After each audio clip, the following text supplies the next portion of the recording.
Hey guys, welcome to today's video. So I know I'm a bit late on this. I think everyone and their mums has done this video, but I'm here to share with you my favourite books of 2018.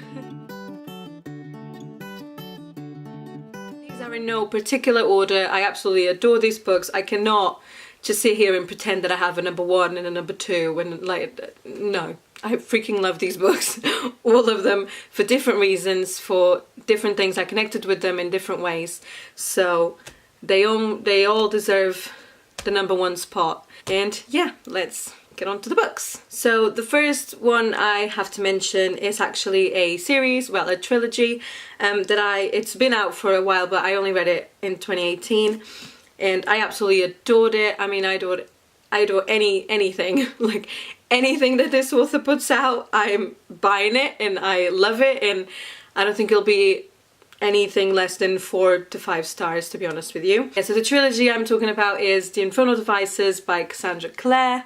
I absolutely love this trilogy. I'm holding Clockwork Princess specifically because I do think this is the best conclusion to a series until now that I've read. I absolutely adore it.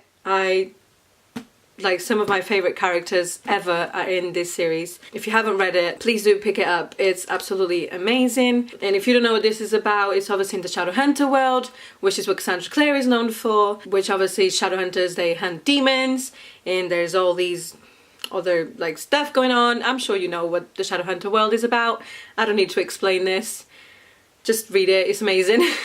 I love it with every bit of my soul, so yeah, read it. The next one is by Cassandra Clare as well, and this is a collection of short stories, and that is The Bane Chronicles. Magnus Bane is my favourite character, not only from the Shadowhunter Chronicles, but I think in the entire world. I love him so much.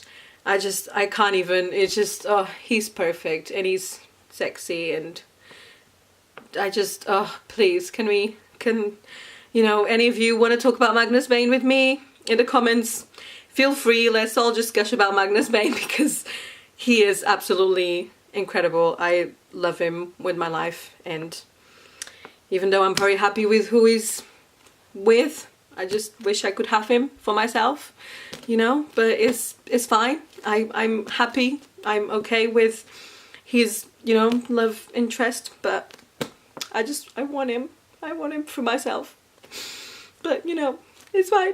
We're good. It's fine. It's fine. The next book I want to talk about is also from a series. I started it 2018, and I pretty much just marathoned the whole thing apart from the last 2 books. And the series I'm talking about is Throne of Glass, and I'm holding specifically Empire of Storms because I think this is my favourite book out of the whole series until now. I still need to read Tower of Dawn and the final book, Kingdom of Ash, so I don't know if those will top it, but I absolutely adore this book. I think our main character, Selena, has come so far in her throughout these books, and by the end of this book she is, oh my god, can I have just a little bit of that fire and just that courage, and I don't know, oh my god, she is an absolutely amazing character. I love her so much. So if you are wondering if you should pick up the Throne of Glass series, if you're not sure if you should pick it up, please do, at least give it a try. Don't judge it on the first 2 books. The plot after that just goes crazy. The plot of this book doesn't even have to do anything with the first book, at all. It's crazy how it all just went in a whole complete different direction. So yeah, give the series a go. Read at least until the 3rd book, and yeah, then you can come and talk to me about it, because I'm always looking for more people to gush about this series with, so let me know if you're up for that. The next 2 I want to mention, they are part of a series / trilogy. I'm not really sure what's going to happen with it yet. I never see anyone talk about these books, which is quite sad because I do really love these books. I'm gonna hold both of them, but that is Cloaked in Shadow and Found in Night by Ben Alderson. Ben is actually a booktuber. His channel is absolutely amazing. He's absolutely amazing. I actually was lucky enough to meet him in 2018 at this book event, and he was so nice, he's so sweet, and his books are just freaking amazing. Like, they're so fast-paced, they're so fun to read. I think both of them I read in like one sitting, like 2 sittings at most. So if you don't know what this is about, we basically have elves and elemental magic and lots of plot things going on.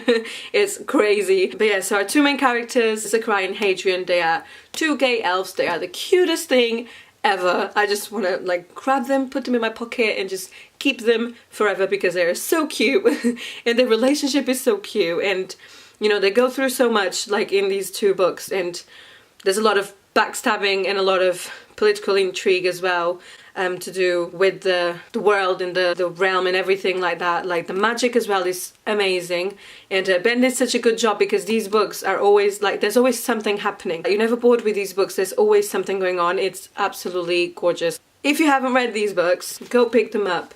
Again, first one is Cloaked in Shadow, second one is Found in Night. Please go read them, like right now.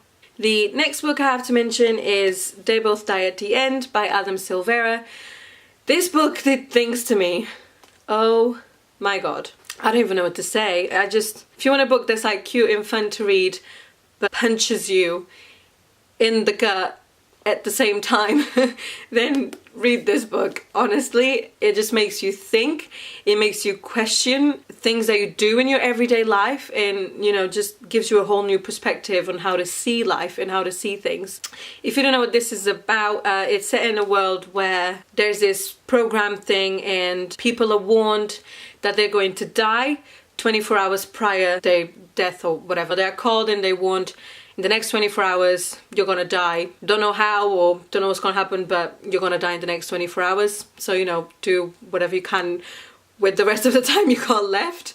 Now, if that doesn't sound intriguing enough to pick it up, then I don't know what does. But oh my god. Our 2 main characters are actually queer as well, which is obviously really interesting to read about. And we follow these 2 boys that get the call, obviously, that they're gonna die in the next 24 hours, and they meet through this app to like spend the last day with someone, and so they do, and obviously there's, you know, something that starts sparkling in there, and it's just so cute.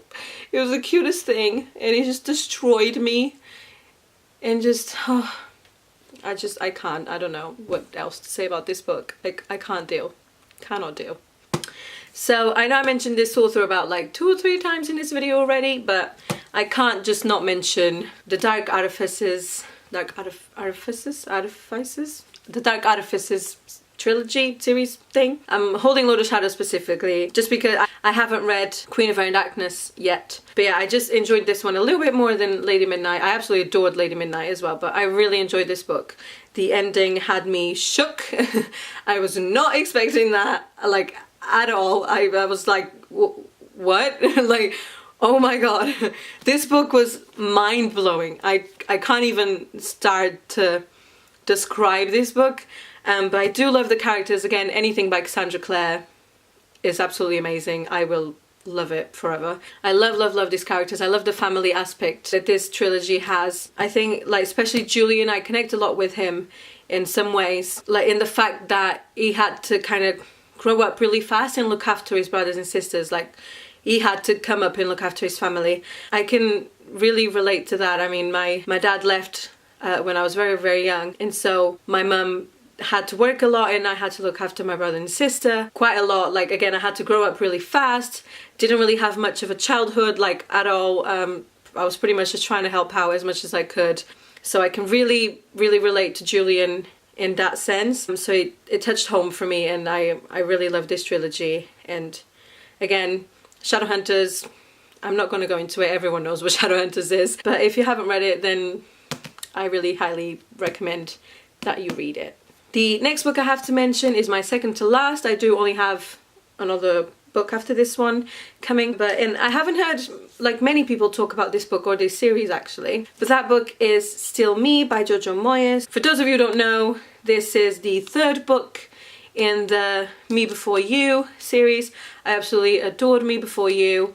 and then I read the second one and I really enjoyed it as well.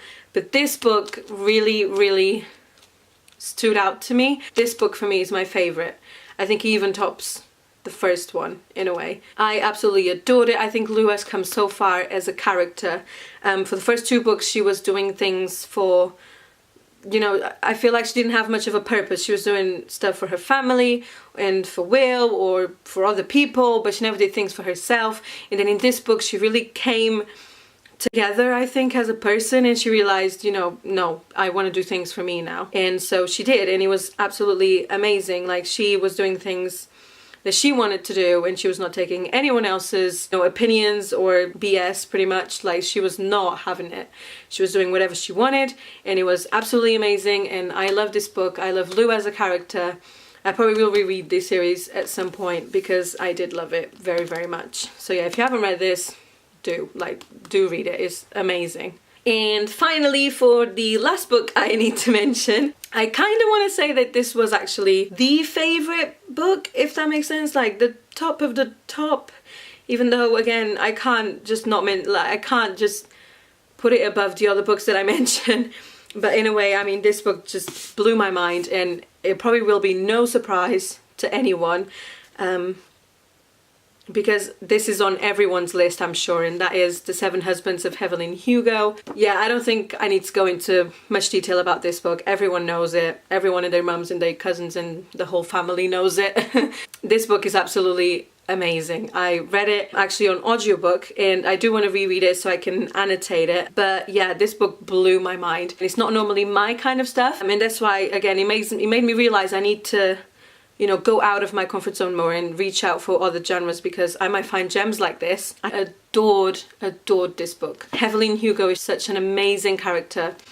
I adore her, and yeah, I think, again, everyone's talked about this. Everyone knows what this is about. Everyone has this on their favorite lists, I'm sure. So yeah, go read this book if you haven't. I mean, everyone has, but if you haven't, somehow, go read it. It's absolutely amazing. And yeah, I mean, that is all the books I want to talk about today. Those were the books that marked me the most in 2018. There's a lot of other books that I really enjoyed, but these were my absolute favorites, the top ones right up there. So yeah, let me know down below if any of these books are on your lists, or if you plan on reading any of these books, if you have read them, you know, talk to me down below about them as well. And yeah, I'll see you on my next one. Bye!